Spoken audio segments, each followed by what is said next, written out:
President Donald Trump's willingness to meet with North Korea's Kim Jong-un has caught many off guard, including China. Beijing has long urged the two countries to meet, but the suddenness of the decision has triggered a mixed reaction here of both relief and worry. The proposed meeting has dramatically reduced the threat of war on China's doorstep, analysts say.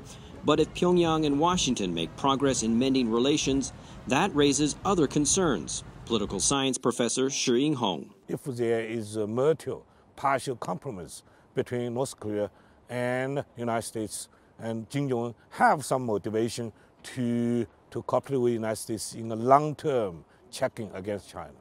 The prospect of a denuclearized Korean peninsula and closer ties between North and South Korea also raises other long-term strategic questions, says South Korean China Studies professor Seo Jung-kyung.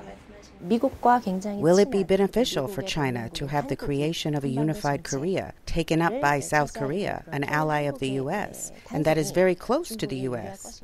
Beijing is North Korea's biggest trading partner, but its support of the most rigid sanctions regime to date over the past year has added to tensions with Pyongyang. And that's not the only problem, Seo says. There has rarely been talks between the Kim Jong-un regime and Xi administration, and as it is at a state where mutual distrust is very strong.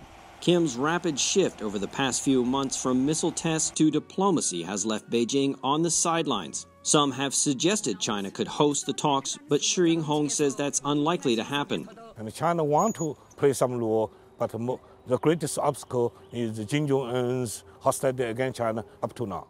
Still, from Trump's firing of Secretary of State Rex Tillerson and the challenges of inter-Korean diplomacy, analysts say much remains uncertain.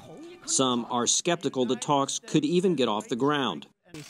During meetings with the South Korean envoy earlier this week, Chinese President Xi Jinping urged Pyongyang and Washington to hold talks as soon as possible and said he is delighted with the progress that is being made on the Korean peninsula. Bill Ide, VOA News, Beijing.